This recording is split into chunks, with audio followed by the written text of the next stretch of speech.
It's easy to think that the hardest part was the trucks, the warehouses, the logistics. Overnight, the entire facility was shut down. I sat down and thought, maybe this is it. But the hardest part was me. I launched my first company with just 150 euros. You remember the first product I told you about, the paprika and sour cream, and how I went from my dad's garage to my first real capital. That was just the beginning of my story. But the real question is, how do you go from that to 300 employees in just 6 months? I am Nino Popovic, an entrepreneur and investor on a mission to build my first billion by scaling businesses in FMCG, pharma and real estate. This is the FMCG chapter.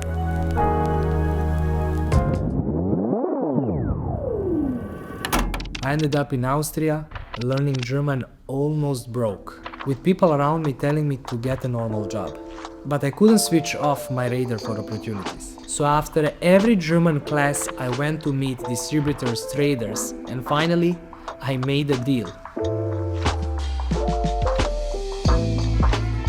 Went back to Serbia and started thinking, what's next? I saw two worlds.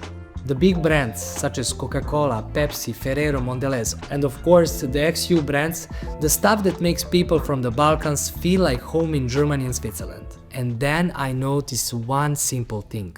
The same bottle of Coca-Cola didn't cost the same in every country. Huge price differences between markets. And when there is a price gap, there is a usually business model.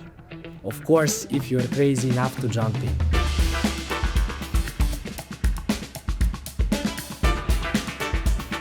So that year on paper I had no warehouse, no machines, no team and almost no money. But I had one question in my head. If there is demand, is someone ready to pay me in advance?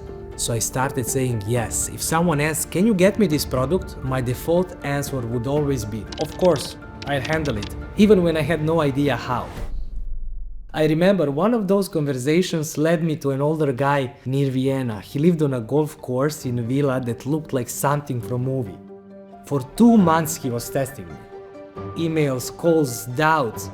And then he said, okay Nino, I'll take that truck. I hung up smiling, but with a knot in my stomach. Because now I had confirmed order, but no warehouse, no equipment, and no one who ever wanted to sell me the goods. The hunt began, and I called every soft drink distributor I knew. Most of them heard young guy export sticker in different market and thought probably it's too risky or too complicated, maybe even illegal. So 19 people said no, until one middle-level manager finally said, I like you, let's do it. Suddenly I had a supplier, a bottle warehouse, and exactly one truck to deliver. Money followed trust, not the other way around. But in reality, the machines were the wrong ones, half manual, not adaptable, useless for what we needed. So we did what every entrepreneur does at start. We used our hands. From 4 people, we grew to 30 plus students in just few days. Cutting, sticking, packing. Around 45,000 bottles had to be stickered so our product could legally be sold in another country. As a deadline approached, everyone was dead tired. We were late. Customs were about to close for Easter. I looked around myself and realized, if I don't go in myself, this dies here. So I switched my suit to a tracksuit and jumped in with them, packing, taping, loading, shoulder to shoulder. The first truck left warehouse literally in the last possible hour. The client never ordered again, but to be honest, I didn't care. Because now I had the most important thing. Proof of concept. And if I could do it once with 45,000 bottles, I was sure I could do it again. After that first truck, my life changed. By 2018, the volumes were growing fast. I went on a road and started selling all over Europe, one country to another, one meeting after the next, pitching the same idea. We buy the goods, we sticker them in your language, we handle everything, export, import, transport, everything. Your only obligation is to pay. At one point, purchasing director of one big retailer told me, Nino, let's try these 12 trucks as a test, and if it works, I'll buy 100 trucks from you. There was just one problem again. I still had no warehouse on my own. We got into a car and started driving through the industrial zones, knocking on doors. No one wanted to rent us until we found that one guy. He had a small warehouse, unfinished walls, dust everywhere. To most people it looked like a construction site. To me, it looked like a future. We finally had a place that was ours. The first order started coming in, and then we got hit with another lesson. The manufacturer changed one tiny detail on the product, the cap. It went from red to white, and suddenly all trucks were refused. We had to find new buyers, reorganize logistics, and swallow the part of the costs. In that period, late 2017 and 2018, we learned more than in any classroom. Somewhere in that chaos, I called Željko. He became my first real employee, my right hand. He came into the mess of labels, boxes and students and stayed even now, nearly a decade later. Many of those people from that period, students who became supervisors, first hires like Željko and Milenko who became top managers, are still with us. And that's my favorite part of this story. Not the trucks, not the volume, but the people who grew together with the company. When every cent matters, you are forced to control your costs, your waste, your timing, your processes. Later, when you move into businesses with bigger margins, that discipline becomes your unfair advantage. You don't relax just because there is more room, you keep the same precision.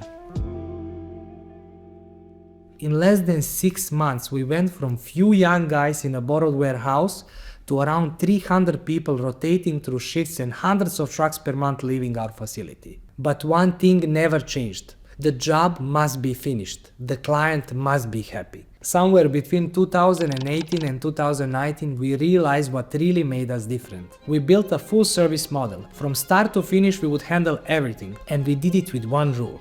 We don't steal clients from our clients. That ethic and that trust became our best marketing.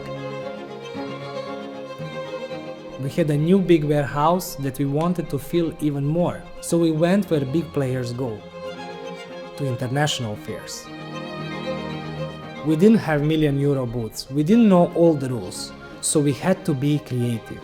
On one of those fairs in Germany, we decided to rent a villa and to organize a gathering.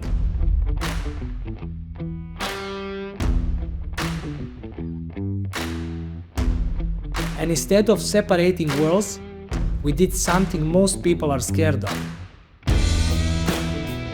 We invited both our clients and our suppliers under the same roof. For many people, this is the nightmare.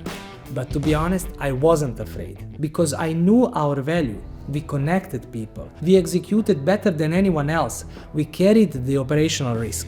That night, in the villa in Germany, people from different countries and companies sat at one table, drinking, eating, laughing and planning. Before that, many of them saw us as some traders, but after that, they saw us as partners.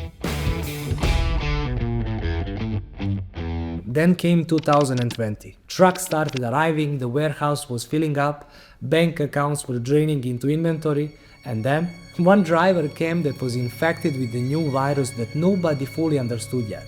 Overnight, the entire facility was shut down. I reset myself to zero in my head. Imagined losing everything, the stock, the cash, the business. And I asked myself, what's left? The answer was simple. Knowledge and experience. And with that, we can start again. When I truly accepted that, I felt much lighter. In the end, quarantine lifted, the world went into panic buying, the same stock that almost killed us became one of our most profitable periods ever. People call it luck. I don't.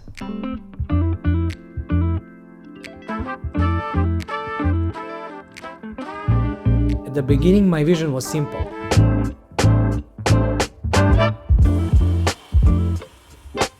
I want a company with thousands of employees. It sounded powerful, it fed my ego.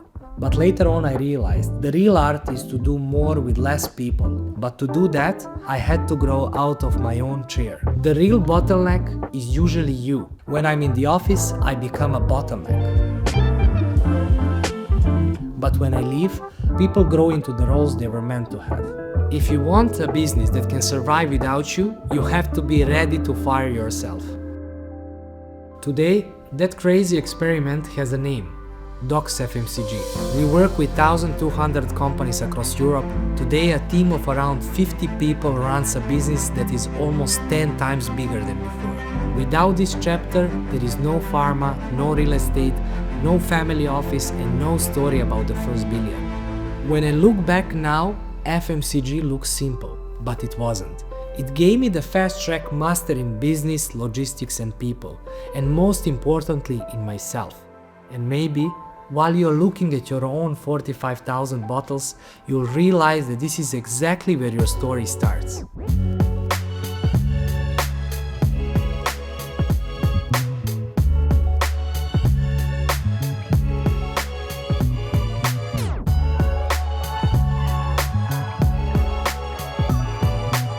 This was just one chapter of a much bigger story.